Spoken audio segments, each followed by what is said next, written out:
Assalamualaikum warahmatullahi wabarakatuh. Wilujeng tepang deui di kelas Bahasa Sunda Ibu Karin.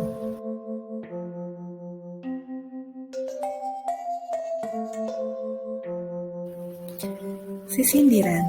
Sisindiran teh mangrupa salah sahiji hasil karya sastra Sunda dina wangun puisi atanapi ugeran.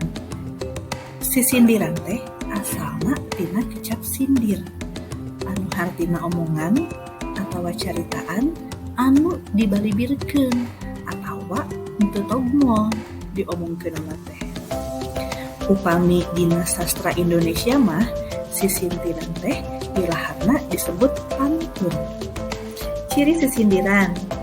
Ciri sisindiran kahiji nyaeta sapada diwangun ku opat pada lisan. 2. Sapada lisan diwangun ku 8 engan. Ciri nu katilu, pada lisan kahiji kadua mangrupa cangkang. Pamungkas, pada lisan 3 sareng pada lisan 4 mangrupa eusi. Sisindiran kabudi tilu, aya paparikan, rarakitan, sareng wawangsalan.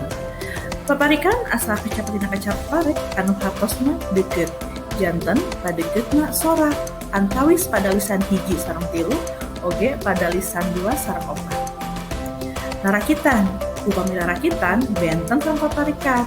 Upami rarakitan mah sami sora payuna, antawis pada lisan hiji sareng tilu, oge pada lisan 2 sareng 4. Nu katilu aya wawangsalan.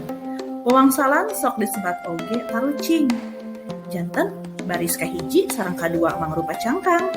Pada lisan katiluna mangrupa eusi anu eusina teh ngakukur sakecap. Mangga tengetan ieu di layar contona. Watak sisindiran. Naon cenah ari watak teh? Watak teh hartosna sifat.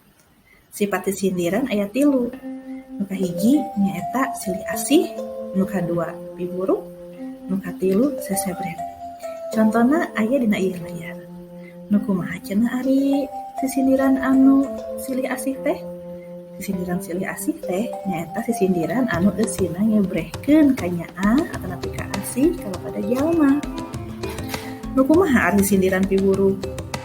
Upami sindiran piburuk mah sisindiran anu eusina ngeunaan pepeling atawa nasehat pikeun kana kaalusan. Nu katilu aya sisindiran sesebret. Nu kumaha ari sesebret teh? Sisindiran sesebret nyaeta sisindiran anu eusina banyol atawa heureuy. Rupina mun sakitu anu tiasa didikikeun dina lelungan dinten ayeuna. Tepang deui dina lelungan pangajaran sarajana.